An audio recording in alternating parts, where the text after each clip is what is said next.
महाराष्ट्र और केरल के अलावा देश के कई हिस्सों में कोरोना के मामले बढ़ रहे हैं।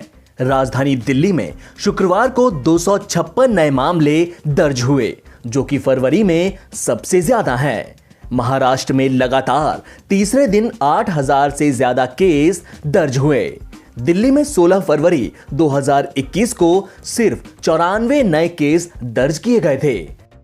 तब वह आंकड़ा पिछले 9 महीनों का सबसे कम था। पॉजिटिविटी रेट 0.17% तक गिर गया था।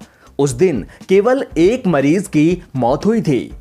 इससे पहले 27 जनवरी 2021 को 96 नए मामलों का पता चला था। हालांकि दिल्ली में अब कोरोना यू टर्न लेता दिख रहा है। शुक्रवार को दिल्ली में 256 नए मामले सामने आए हैं।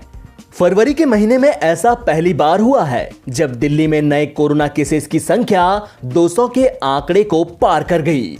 दिल्ली में एक्टिव केसेस अब 1231 हो गए हैं। ऐसे में इस बात का डर सताने लगा है कि क्या दिल्ली एक बार फिर कोरोना पीक की ओर बढ़ रही है।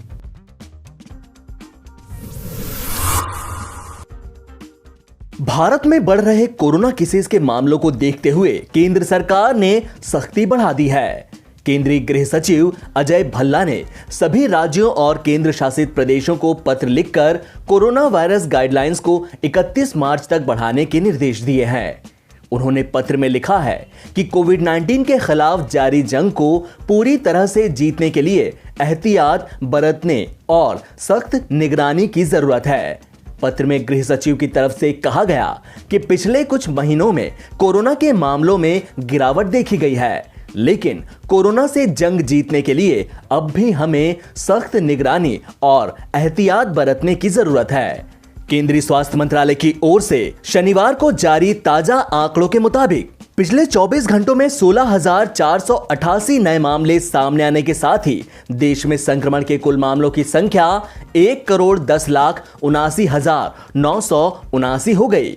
वहीं एक दिन में वायरस की वजह से 113 मरीजों की मौत हुई है। देश में अब तक करीब 1,57,000 मरीज वायरस के चलते जान गंवा चुके हैं।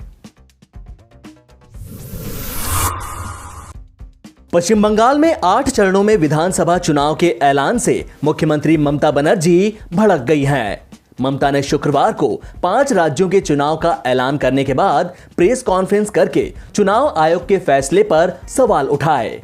ममता ने कहा कि उन्हें संदेह है कि तारीखों का ऐलान बीजेपी के चुनाव प्रचार अभियान के बेहतर प्रबंधन के लिए पीएम मोदी और गृह मंत्री अमित शाह के सुझावों के आधार पर निर्धारित किए गए हैं। ममता बनर्जी ने कहा कि चुनाव आयोग को पश्चिम बंगाल को भगवा खेमे की आंखों से नहीं देखना चाहिए। उनका इशारा बीजेपी की ओर था। तृणमूल कांग्रेस सुप्रीमो ने कहा कि मैं चुनाव आयोग का सम्मान करती हूं, लेकिन सवाल खड़े किए जा रहे हैं कि बंगाल में कई चरणों में चुनाव क्यों होंगे, जबकि अन्य राज्यों में एक चरण में मतदान होगा। अगर चुनाव आयोग लोगों से इंसाफ नहीं करता तो लोग कहां जाएंगे। लेकिन ममता ने दावा किया कि इन सभी चालों के बावजूद वह चुनाव जीतेंगी। ओपेक प्लस देशों की बैठक 4 मार्च को होनी है। बताया जा रहा है कि इस बैठक में क्रूड ऑयल के प्रोडक्शन को बढ़ाने पर कुछ फैसले हो सकते हैं। इस खबर के आने के बाद अंतर्राष्ट्रीय बाजार में कच्चे तेल की कीमतों में तेज कमी दर्ज की गई है। इससे पहले गुरुवार को भी कच्चे तेल के दाम में नरमी देखी गई थी। इधर घरेलू बाजार में पेट्रोल डीजल के दाम में आज फिर बढ़ोतरी हो गई। इससे पहले 3 दिनों तक शांति रही थी। आज दिल्ली के बाजार में पेट्रोल 24 पैसे प्रति लीटर चढ़कर 91.19 रुपए तक पहुंच गया। डीजल भी 17 पैसे की छलांग लगाकर 81.47 रुपए प्रति लीटर पर पहुंच गया था। इस समय लगभग हर शहरों में दोनों ईंधनों के दाम ऑल टाइम हाई पर चल रहे हैं।